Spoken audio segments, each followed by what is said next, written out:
तो last class हम लोगों ने एनाटॉमी फिजियोलॉजी में लिम्फेटिक सिस्टम के बारे में डिस्कस किया था। आज हम बात करेंगे रेस्पिरेटरी सिस्टम के बारे में। तो रेस्पिरेटरी सिस्टम की आउटलाइन देख लीजिए।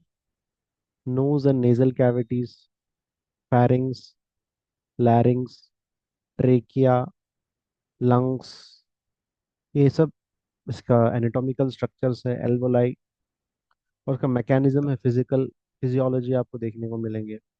और पल्मनरी वॉल्यूम के बारे में डिस्कस करेंगे, एक्सचेंज ऑफ गैसेस के बारे में, transport of gases, regulation of respiration, acid base balance, इन सब के बारे में हम लोग डिस्कस करेंगे।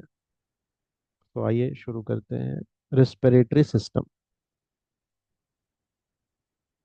सो हमारी जो बॉडी के अंदर हमने देखा था, हार्ट जो है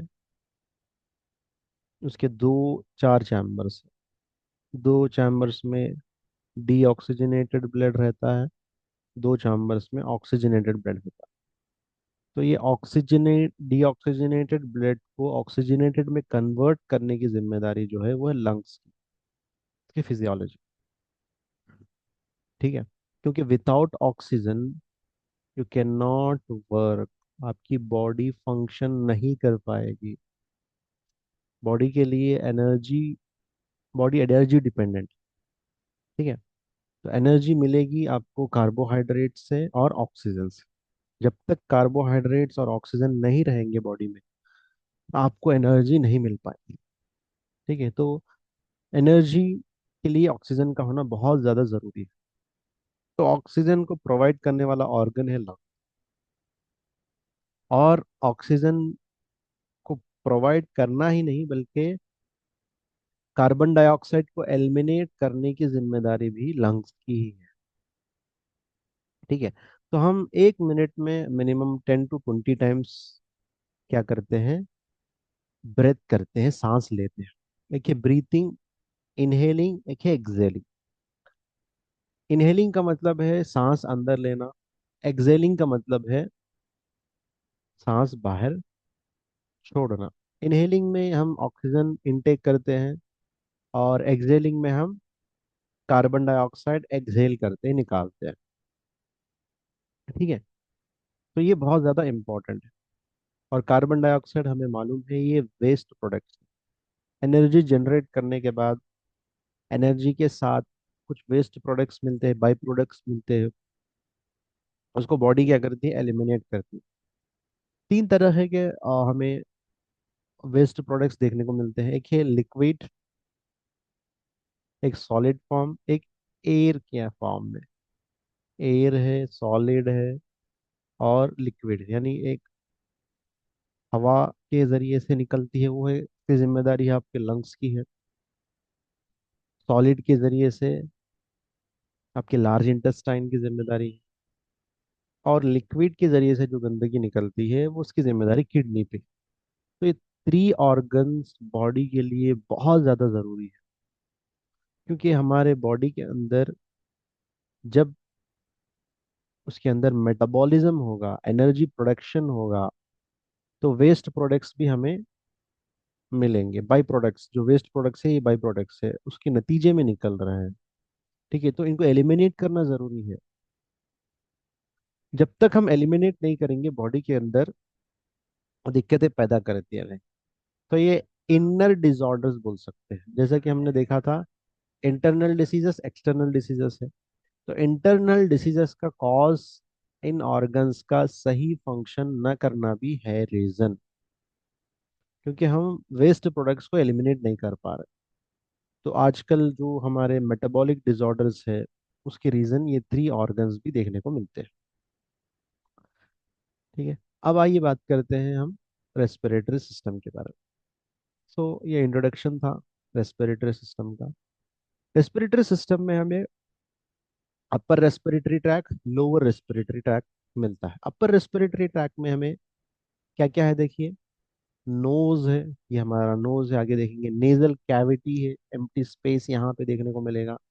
फैरिंग्स है, लैरिंग्स है और ट्रेकिया का कुछ हिस्सा है। इसको हम अपर रेस्पिरेटरी ट्रैक कहेंगे। लोअर रेस्पिरेटरी ट्रैक में क्या आता है?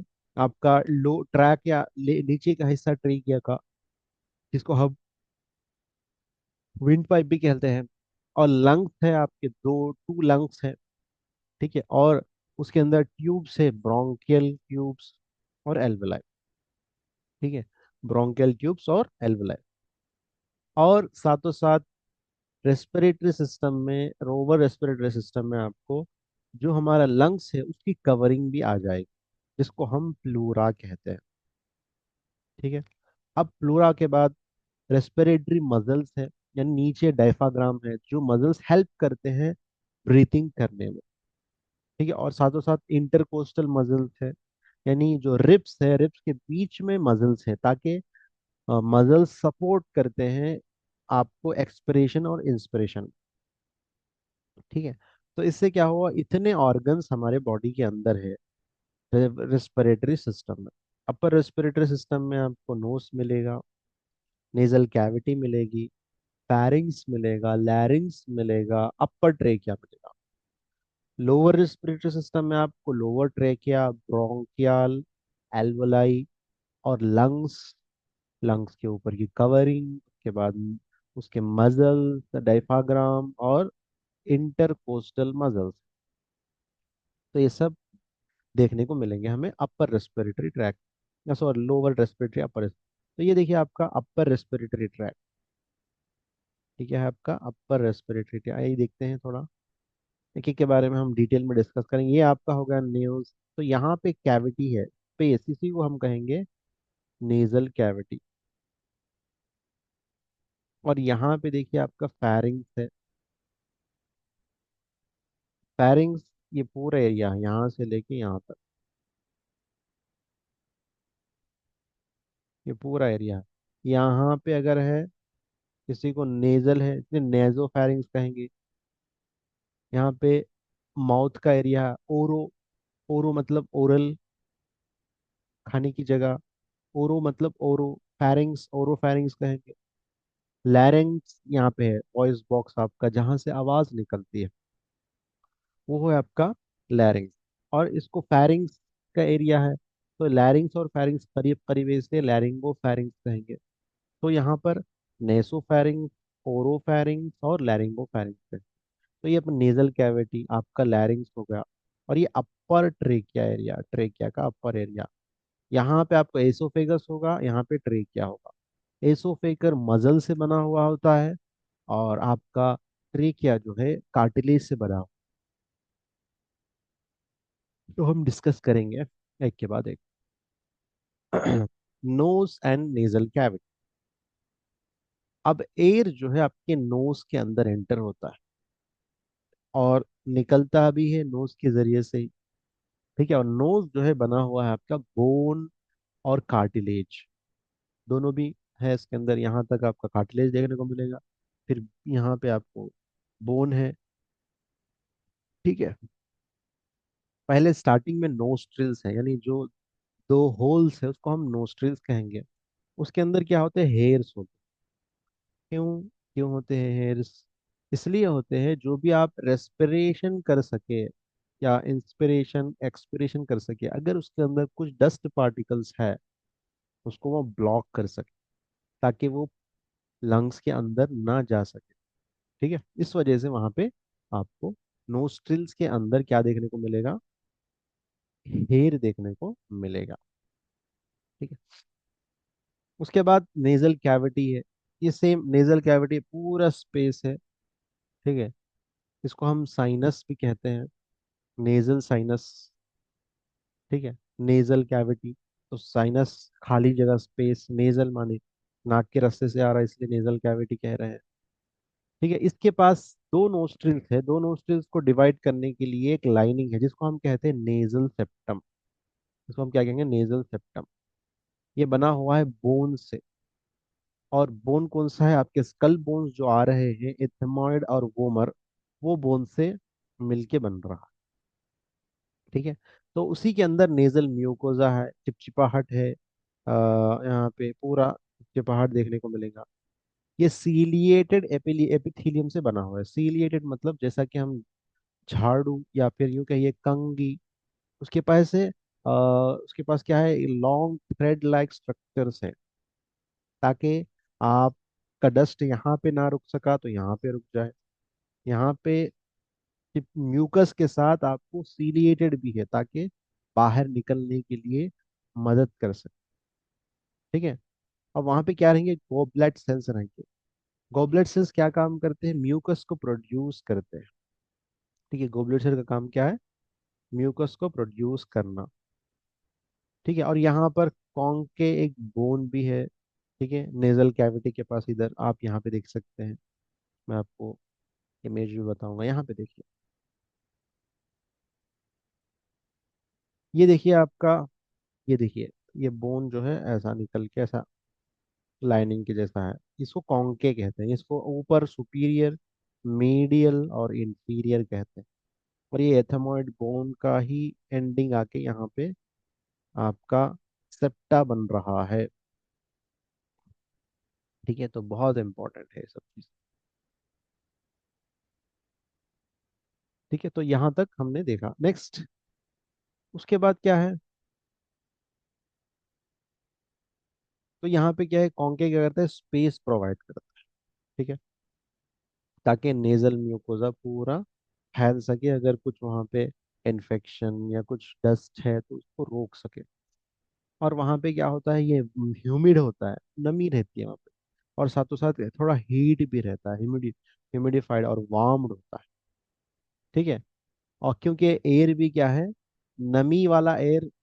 अब देखिए, क्योंकि आजकल एयर बॉर्न डिसीजेस बहुत ज्यादा है। देखिए आपकी कंस्ट्रक्शन कितना जबरदस्त हुआ है हमारे बॉडी का। एयर बॉर्न डिसीजेस बहुत ज्यादा है जो एयर के जरिए से बॉडी के अंदर जा रहे हैं। तो जब हम नोस्ट्रल्स में हेयर, म्यूकोजा, म्यूकोजा के अंदर गॉबलेट सेल्स और इपिथेलिएटेड एपिथीलियम वाले लाइनिंग, ठीक है, और साथ में आपको वहाँ पे कॉन्काई और उसके अंदर वार्मनेस, ह्यूमिडिटी। ये क्यों है, क्योंकि ताकि इन्फेक्शन रोक सके, इन्फेक्शन को बाहर अंदर जाने से रोक सके। तो जिसके अंदर ये एरिया अच्छा अगर डेवलप्ड है, उनका कंस्ट्रक्शन अच्छा है, तो उनको बहुत सारे डिसीजेस से बचाया जा सकता है। ठीक है। क्यों, क्योंकि बैक्टीरिया और एयर पोल्यूशन की पार्टिकल्स यहाँ पे ट्रैप हो सके और क्या कर सके, बाहर निकाल सके। ठीक है, या फिर पैरिंग्स की तरफ आ सके, माउथ की तरफ आकर से हम क्या करते हैं, उसको या तो स्वैलो करके स्टमक के जरिए से, इनस के जरिए से निकल जाता है, या फिर उसको थूक देते हैं। ठीक है। और क्योंकि आपके स्टमक के अंदर भी HCl होता है, जब आप उसको स्वैलो कर लेंगे, ठीक है, तो HCl क्या करता है, उस बैक्टीरिया को किल कर देगा। ठीक है, तो ये इतना इंपॉर्टेंट है ये सब चीजें हमारे नेजल कैविटी में, नोज और नेजल कैविटी में। अब नेजल कैविटी में और एक चीज है, ऑल फैक्ट्री रिसेप्टार्स होते हैं। हमने पढ़ा था नर्वस सिस्टम में, ऑल फैक्ट्री नर्व, ये आपका स्मेल के लिए इम्पोर्टेंट। तो स्मेल के लिए जो रिसेप्टार्स ये रिसीव करते हैं इंफॉर्मेशन लेकर, ऑल फैक्ट्री नर्व को देते हैं, उनको कहते हैं ऑल फैक्ट्री रिसेप्टार्स। भी क्या करते हैं, इनके अंदर जो भी हम एयर के जरिए से अंदर जाता है, उसके अंदर अगर कुछ स्मेल रहा, तो उसको क्या करेंगे, केमिकली रिएक्शन देकर उसको उस रिसेप्टार के जरिए से इंफॉर्मेशन इम्पल्स बना के ऑल फैक्ट्री नर्व्स को देते हैं। ऑल फैक्ट्री नर्व्स ब्रेन में जाके, ब्रेन में हमारे सेंसेशन होता है कि हम इस खुशबू को हमने सूंघा, स्मेल किया। तो इतना बहुत ज्यादा फंक्शन है ethmoid, sorry, all factory receptors का। अब यहाँ पर देखिए आपको पैरानाइजल साइनस, यानी ये तो नेजल एरिया है, पैरानाइजल थोड़ा ऊपर यहाँ पे देखने को मिलेंगे, चार है। ठीक है, फ्रंटॉइल है, फ्रंटल है, एथेमॉइड है, स्फेनॉइड है और मैक्सिली है। आपको यहाँ पे मैं बताया तो ये देखिए आप, ये फ्रंटल है, यहाँ पे फ्रंटल है। एथेमॉइड थोड़ा साइड में यही देखने को मिलेगा, एथेमॉइड साइनस यहाँ पे। स्फेनॉइड है, ये भी साइड में देखने को मिलेगा यहाँ। तो ठीक है, ये पूरा एरिया आपका साइनस से भरा हुआ है, चार तरीके के।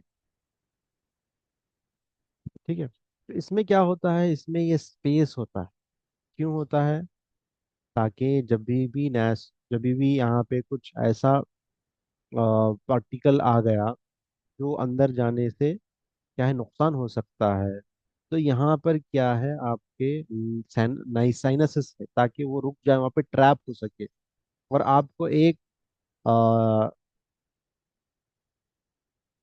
आपके रिफ्लेक्स आएगा जिसको हम स्नीजिंग रिफ्लेक्स कहें, यानी छींक आएगी। छींक के जरिए से वो पूरा डस्ट, स्नीजिंग के जरिए से पूरा डस्ट बाहर निकल जाए। ठीक है, तो ये बहुत इंपॉर्टेंट है। ठीक है, तो इसे हम कहेंगे, ये पूरे एरिया को क्या कहेंगे, हम साइनसेस कहेंगे। अब जिसका म्यूकस थिकनिंग हो गई, या लाइनिंग में क्या है, इन्फेक्शन हो गया, ठीक है, या फिर किसी को एलर्जी है, डस्ट एलर्जी है, तो ये सब क्यों होता है? क्योंकि म्यूकोजल थिकनिंग की वजह से, म्यूकोजा एपिथेलियल जो लाइनिंग है उसमें कमजोरी की वजह से ये प्रॉब्लम्स आ सकते हैं, जिसको साइनसाइटिस कहते हैं। ठीक है, तो ये पैरा नाइजल साइनस है, साइनोसाइटिस है, नेजल सेप्टम है, नेजल कैविटीज है, ये पूरी चीजें हमने देखा। अब हम बात करेंगे पैरिंग्स के बारे में। नेक्स्ट है पैरिंग्स। ओके, पैरिंग्स का मैंने बताया था आपको, पैरिंग्स ये पूरा एरिया है। एक बार हम लोग देख लेंगे पैरिंग्स को सेपरेटली।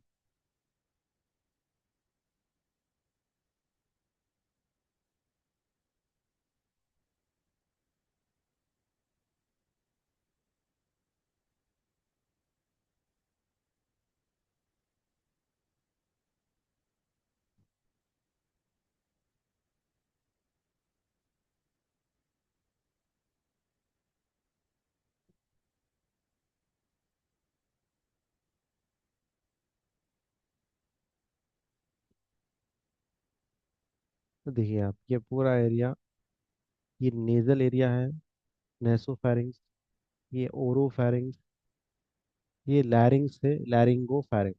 ठीक है, तो यहाँ से लेकर आपका पूरा एरिया यहाँ तक पैरिंग्स ही कहलाएगा।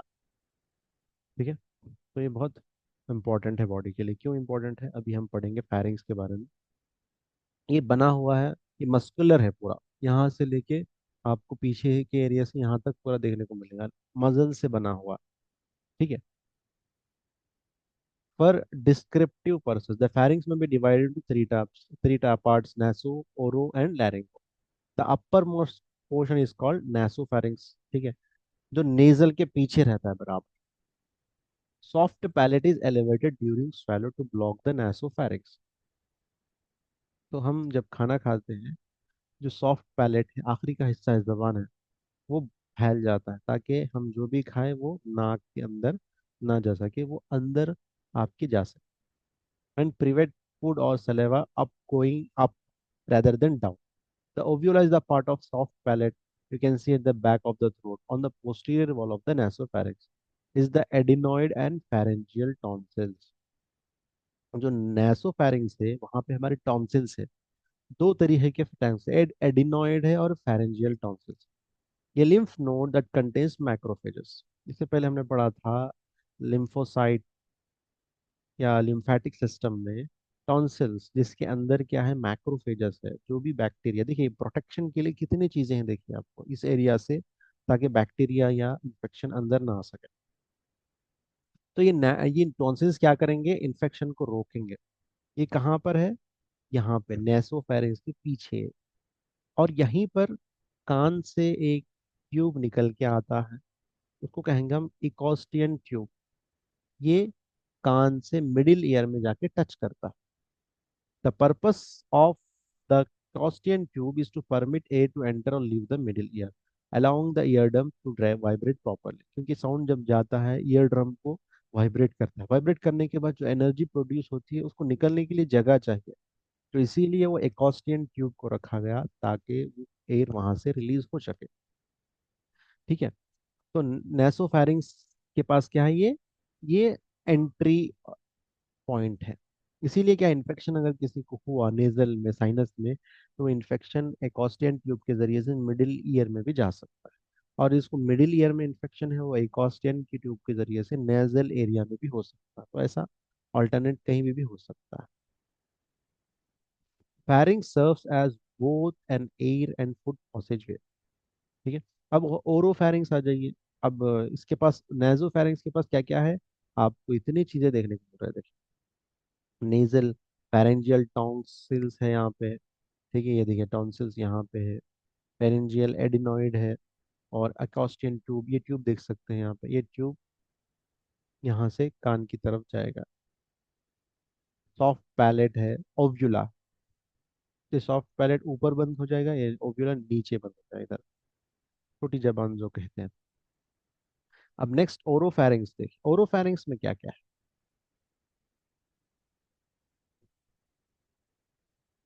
ये माउथ के पीछे। Its mucous is stratified squamous epithelium continues with that oral cavity. यानी जो मुंह का हिस्सा है वो पूरा हिस्सा यहाँ तक आएगा। ठीक है, इसके अंदर क्या है, पैलेटाइन टॉन्सिल्स है। यानी यहाँ पे ऊपर जो थे फेरिंगियल टॉन्सिल्स और एडिनॉइड्स, और यहाँ पे है आपके palatine tonsils together with the adenoid and lingual tonsils on the base of the tongue. अब साथ में क्या है, एडिनॉइड और लिंगुअल टॉन्सिल्स। तो आपको कितनी तरीके के दिख रहे, देखिए पहले नंबर पे आपने फेरेंजियल टॉन्सिल्स एक देखा, ये दो, palatal tonsils two, adenoid. Adenoid को हम वही कहेंगे फेरेंजियल टॉन्सिल्स। थ्री, थ्री देख लें, लिंगुअल टॉन्सिल्स। सेकेंड नंबर ये है, फर्स्ट नंबर एडिनॉइड से। तो ये क्या है, रिंग बना रहा है, देखिए रिंग की तरह, ऊपर एक, बीच में एक, नीचे एक, ये पूरा क्या बन गया, रिंग बन गया, ताकि पैथोजेंस अंदर से ना आ सके। The laryngeal pharynx is the most inner portion of the pharynx. It open anteriorly into the larynx. तो निचला हिस्सा है वो, लैरिंग्स के पीछे का हिस्सा, इसलिए लैरिंगोफैरिंग्स कहेंगे। ठीक है। तो ये क्या है, ये जब आपको swallow करने के लिए मदद करता है। तो हमें तीन तरीके के हमने टॉन्सिल्स भी देखे, तो टॉन्सिल्स की भी एक बार हम फोटो देख लेंगे ताकि क्लैरिटी आ जाए।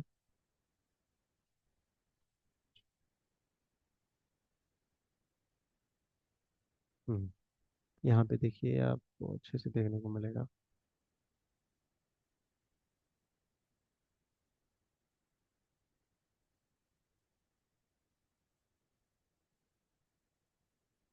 देखिए एक तो यहाँ पे आपको देखने को मिलेगा ऊपर के हिस्से में, ये तो एडिनॉइड है, ऊपर ऊपर देखने को मिलेगा इस लेवल में, एडिनॉइड फेरेंजियल।